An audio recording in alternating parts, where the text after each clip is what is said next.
जय जगन्नाथ। नमस्कार। आपण मानक स्वागत। भगवान का आशीर्वाद रु आपण माने भलरे थांतु आ भगवान आपण को आपणकर परिश्रम रे मूल्य दियंतु। आपण परिवार दुख दूर हो जाऊ एतिकी मोर भगवान पाखरे प्रार्थना। मोर डॉक्यूमेंटेशन वेरिफिकेशन और मोर कौन भूल थिला सेटा मु मोर से जगह को मु जो पहुंची केते कष्ट रे जाके पहुंची ସେଇଟାକୁ ମୁଁ ମୋର ଷ୍ଟେପ୍ ବାଇ ଷ୍ଟେପ୍ କହିସାରିଲା ପରେ ଯେତେବେଳେ ଆମେ ପହଞ୍ଚିବା ସେ ଡକୁମେଣ୍ଟେସନ୍ ଭେରିଫିକେସନ୍ରେ ସେଇଠି ମୁଁ ଡିଟେଲ୍ସ ଆପଣଙ୍କୁ କହିବି ଯେ ମୋର କ'ଣ ଭୁଲ ଥିଲା ଆଉ ଯେଉଁ ଡକୁମେଣ୍ଟେସନ୍ ଭେରିଫିକେସନ୍ କରୁଥିଲେ ଯେଉଁ ମ୍ୟାଡ଼ାମ୍ ଥିଲେ ସେ ମ୍ୟାଡ଼ାମ୍ ମୋତେ କ'ଣ କହିଥିଲେ ସେଇଟା ମୁଁ ଆପଣମାନଙ୍କୁ କହିବି। ଆଉ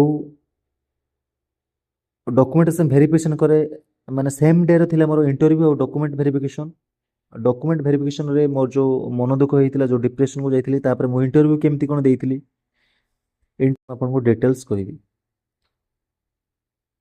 प्रथम देखु यहाँ हूँ मोर प्रिलिमिनारी एग्जाम केबे होता माने जीमेल को एटा नोटिफिकेशन आसला आपण मैंने देखिपे कि मोर प्रिलिमिनारी एग्जाम शेड्यूल होता कि 29 डिसेम्बर 2019 रे तापरे माने 2017 चारिटा स्टेज थिला 2017 नोटिफिकेशन बेले एटा मोर प्रथम सब इन्स्पेक्टर एग्जाम थिला। प्रिलिमिनारी एग्जाम तो आपण माने देखिले कि 29 डिसेम्बर 2019 तापरे एटा देखंतु एटा होची मोर फिजिकल टेस्ट हितला तापरे प्रिलिमिनारी पास हे सरला परे फिजिकल हितला 25 फेब्रुआरी 2020 आपण माने जेमति कि देखि परछन शेड्यूल हितला। फिजिकल रे मु पास होला परे मेन एग्जाम जाइथिली। मेन एग्जाम केबे हितला एटा होची मोर मेन एग्जाम रो माने मेन रिटन एग्जाम रो एडमिट कार्ड आपण माने देखि परछंती। मोर मेन एग्जाम हितला 20/7/2021 रे माने कोरोना परे परे हितला। मु कोरोना रे केमती कोन पढिथिली मु तो एक निश्चित एक वीडियो आनी मु केमती 2000 मोर प्रथम सब इन्स्पेक्टर एग्जाम देला परे डॉक्यूमेंट रे प्रॉब्लम हैला परे मु सेकंड एसआई रे माने 2018 नोटिफिकेशन सब इन्स्पेक्टर केमती कोन जॉइन कली केमती पढुतली से विषय तो डिटेल्स वीडियो आनी आपण मानक पई। तो एबे एटा देखिले कि आपण मोर मेन रिटन एग्जाम रो एडमिट कार्ड एटा हितला 2021 मसिया 20/7 रे तापर आमर गोटे दिन डाकी कि जो दिन इंटरव्यू थिला से दिन डॉक्यूमेंटेशन थिला देखंतु एटा होची आपण माने देखि परछंती एटा होची लिखा है जो viva voice cum psychological test of combined police service examination 2017 starting from 23/9/2021 ए 23 तारिख दिन मोर भाइबा वॉइस थिला से दिन मते मोर डॉक्यूमेंटेशन माने डॉक्यूमेंट वेरिफिकेशन थिला देखिए मोर कौन भूल थिला से डॉक्यूमेंटेशन वेरिफिकेशन रे जोटा कि आम आपण माने एते धैर्य सहकारे अपेक्षा कर देखंतु देखंतु मु भाइबा बस दवा पूर्व इनफॉरमेशन पाई जाइथिली जे कहीं ना से माने चालान मागिथिले जो ट्रांजैक्शन जो कर सारला परे हमर ई चालान जो सेटा से माने मागिथिले डॉक्यूमेंटेशन वेरिफिकेशन बेले तो मु से चालान काढी की बहुत कष्ट रे चालान रखि नथिली सेव करी बहुत कष्ट रे बहुत नेट रे सर्च करिकी क्रोम रे सर्च करिकी यूट्यूब वीडियो देखिकी चालान बाहर करिथिली बहुत बहुत कष्ट रे बाहर करथिली। देखंतु बाहर कर सिला परे मोर से भूल देखिकी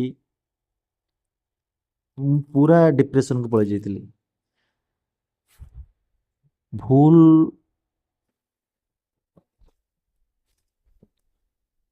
भूल थिला कोन देखंतु ये जो लिखा है एग्जामिनेशन फीस कलेक्टेड वो ट्रिपल एससी एटा ही मोर भूल थिला। कौन भूल एक्चुअली फॉर्म पकेला बेले ट्रांजैक्शन वो डबल एससी की दवा कथा किंतु मु वो ट्रिपल एससी की पेमेंट कर देथिली जोटा मोर बहुत बड़ भूल थिला।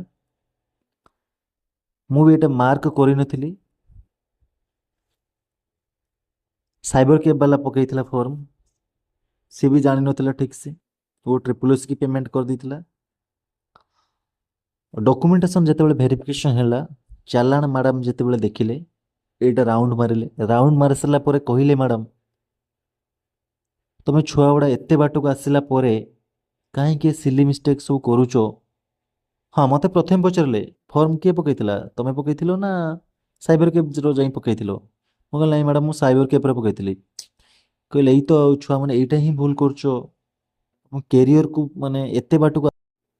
ମୁଁ ସେଇଠୁ ବୁଝିପାରିଥିଲି ଯେ ଡକୁମେଣ୍ଟରେ ମୋର ବହୁତ ଗଡ଼ବଡ଼ ଅଛି, ଆଉ ଏ ଡକୁମେଣ୍ଟରେ ମୁଁ କଟିବି। ତା ପୂର୍ବରୁ ମୁଁ ବି ବୁଝି ଦେଇଥିଲି, ହଁ ଏଇ ଭୁଲ ମିଷ୍ଟେକ୍ ପାଇଁ ପିଲାମାନେ ମଧ୍ୟଙ୍କର ପ୍ରୋବ୍ଲେମ୍ ହେଇଥିଲା ବହୁତ।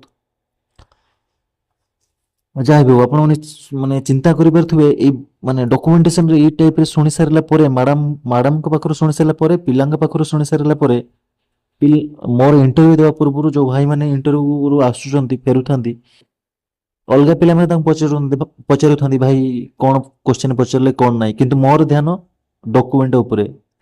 କାହିଁକି ମୁଁ ସିଲି ମିଷ୍ଟେକ୍ କଲି? ମୋର ଆଉ ଇଣ୍ଟରଭ୍ୟୁ ଅଛି ବୋଲି ମୋର ଟିକେ ବି ମାନେ ମାଇଣ୍ଡରେ ପଶୁନି, ମୋର ମାଇଣ୍ଡରେ ଯେ ମୁଁ କାହିଁକି ସିଲି ମିଷ୍ଟେକ୍ କଲି। ମୁଁ ଯଦି ଭଲସେ ଦେଖିଥାନ୍ତି ଫର୍ମ ପକେଇଲା ବେଳେ, ଏ ମିଷ୍ଟେକ୍ ମୋର ହେଇନଥାନ୍ତା, ମୁଁ ଆଜି ଇଣ୍ଟରଭ୍ୟୁ ବଢ଼ିଆ ରକମରେ ଦେଇକି ଯାଇଥାନ୍ତି। ସେଣିକି ଫାଇନାଲରେ କ'ଣ ହେଇଥାନ୍ତା ନାହିଁ ମୁଁ ଜାଣିନି, ଇଣ୍ଟରଭ୍ୟୁ ତ ଭଲସେ ଦେଇକି ଯାଇ ପାରିଥାନ୍ତି, କିନ୍ତୁ ଇଣ୍ଟରଭ୍ୟୁ ଦେବା ପୂର୍ବରୁ ହିଁ ମୋ ଡିପ୍ରେସନ୍। ଆଉ ଇଣ୍ଟରଭ୍ୟୁ ତ ଯାହା ହେଇଥିବ ଆପଣମାନେ ଭାବି ପାରୁଥିବେ। ତ ମୋର କହିବାର କଥା ଅଛି ଏଇଟା, ତ ଆପଣଙ୍କ ତରଫରୁ ଆପଣମାନେ କେବେ ବି ଭୁଲ ରଖନ୍ତୁନି।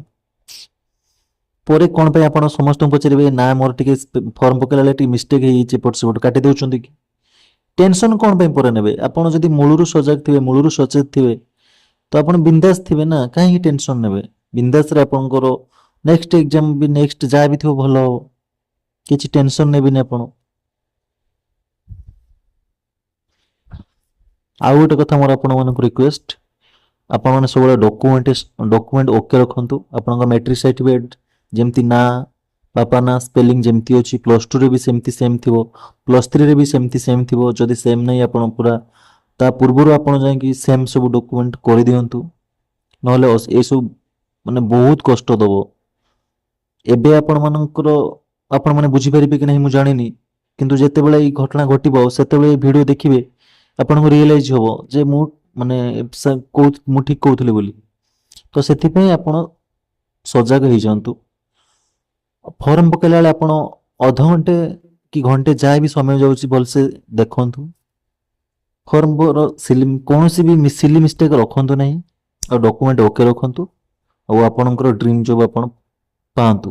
ମୋର ଏତିକି ମାନେ ପ୍ରାର୍ଥନା ଭଗବାନଙ୍କ ପାଖରେ ରହୁଛି। ନମସ୍କାର।